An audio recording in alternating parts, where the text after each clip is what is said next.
Good morning. This is Kara with the Ministry of Uncover No More. I'm just beginning a blog article on my new website, which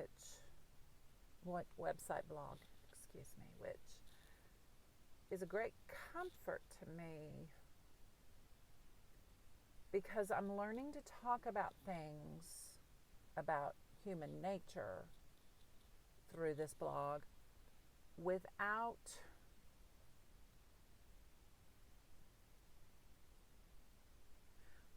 the betrayal that is happening to me clouding what I have to say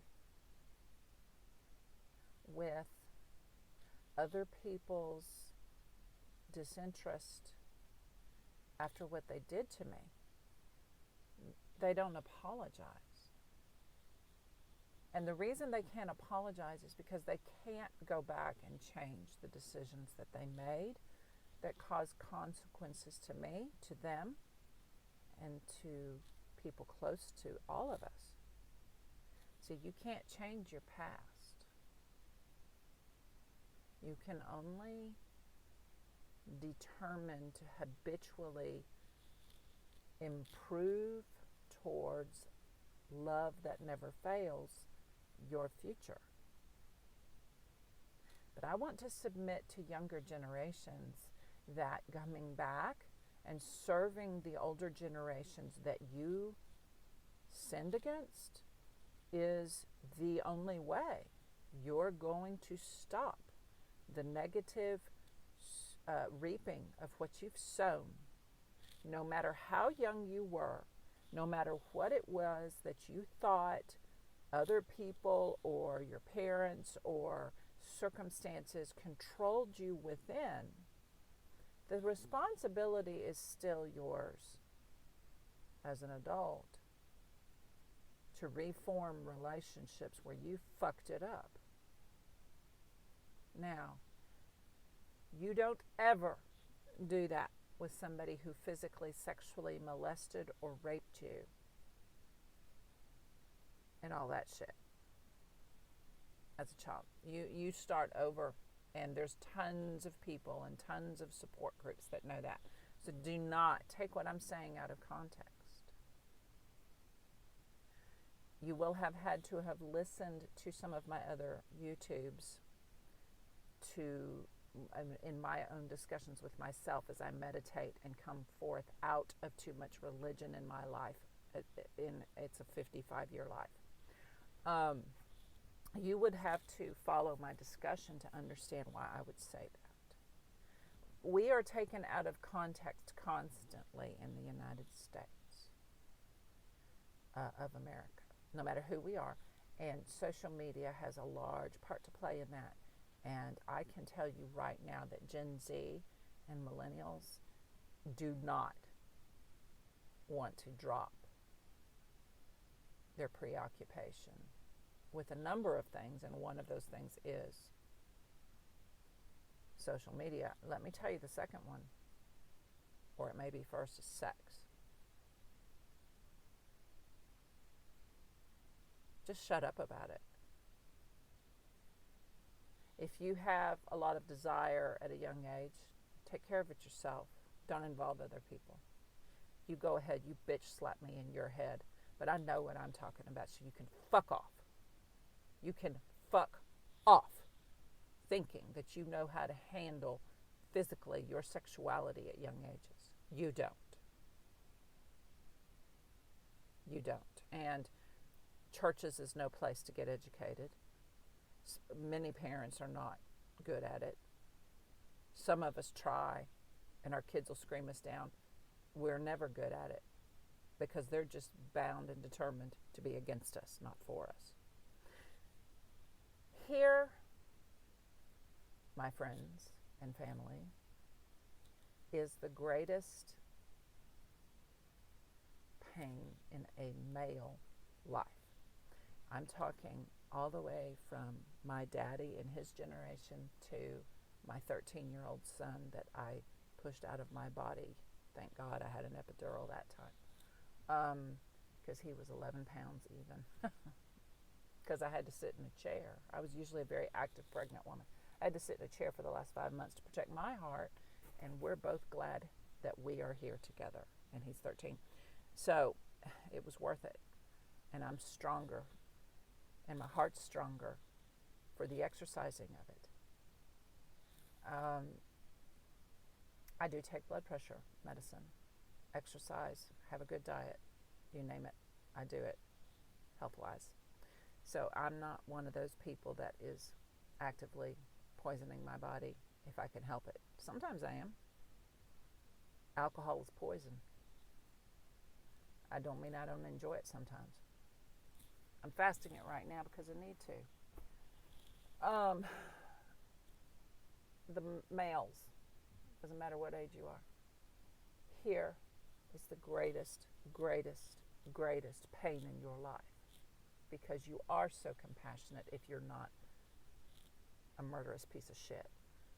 And I'm talking to men and women. There are men and women who are murderous pieces of shit in America, and you know who you are, and you just keep going, and you're hurting people, and you're murderous in your perspective, and you need to evolve into universalism. And I'm not talking to you because you are just too far gone. You're too far gone. I'm talking to the good people, okay? And males love females. They hate the fact that if you're speaking from an ancient perspective, and the Bible is an ancient book, I'm not talking Christianity here, I'm just talking an ancient text. They hate the fact that the curse on women is that a man rules over her. They hate that. A real man hates that. A wicked man is gleeful about it and will use women all his life. Okay. So, the greatest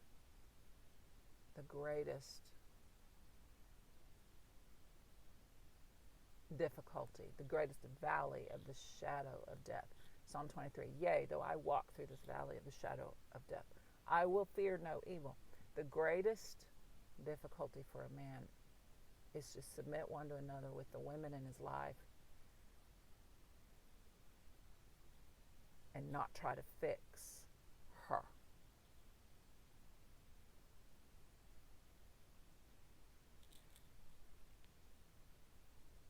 For her good and his and the families or the business structure, whatever. Fix yourself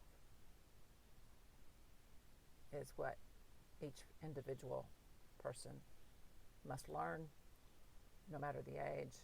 And of course, parents, responsible parents, and I am a responsible parent no matter what the gossip is out there. Responsible parents, if they have mature children when they pop out, and all 10 of mine are this way, the kids are going to want to be grown-ups as fast as possible. The good parent will hold on to their innocence, help them hold on to their innocence as long as possible. That's all I can tell you at this point. I do have 10 children, so each journey is different with each child in my relationship with them. And so this is complicated, so I'm speaking in general terms, but that's the truth. And you can't compare one journey with one child to another journey with another child. I've got people who are doing that all the time. They're making general statements and then telling me what to do and what I did wrong. You can't do that to me anymore. But the boys and the men in my life across all realms, in other words, okay. Some of us are archangels, okay? And archangels have the hardest time with this, because they have the most power with archangel women. They have the most power, and they do not use it. We are true pagans. We are true pagans, and I'm talking about the King of Kings and the good angels. And if you didn't know that there was a difference between good angels and bad angels, you ain't living in my universe. That's all I got to say. Men want to fix it, are tired of the pain of the world, and know that women are helping them. And the hardest thing is to draw their hands back and let it all continue to hurt, because they can't fix her any better than she can fix him. Women are less inclined to try because men are so dominant a lot of times. And yet, I'm here to tell you, with as Aries as I am, if I don't have men in my life, I'd be destroyed emotionally, because that's the kind of time we're living in when we're attacking each other. We've turned in on ourselves. So I'm pointing to something that I see great love, deepest love and compassion in men that I love, and know their pain and their shame. See, they deal with a lot of shame because the women in their life continue to have pain that they can't fix. It's too much of an expectation that religion has put on the Bible and other ancient books, and the meanings of what it is to be male and then female is what it is in general terms. But, I'm looking at situations where I know we are devastated for one another in the pain, and we have to learn to be to love one another without religion and without the structures that have been assumed for years. And that's why I'm doing this YouTube. I know how deeply you love us as women, real men. I weep with you in the shame that you must feel. I imagine that you feel, because you are male. And in your head, everything is screaming at you that you should have fixed this. You should have fixed this. Her pain is your fault, and that's bullshit. So the next time you listen to that voice, you're going to hear Beaty-Coffey saying, because you know yourself and you know you love deeply, and you can't understand this whole shit show of pain. And you're going to hear Beaty-Coffey when you say to yourself that it's your fault because you're male and you're strong. Yes, you're male. Yes, you're strong. Yes, speaking as a female here, as a girl, you're stronger than me, even emotionally at times.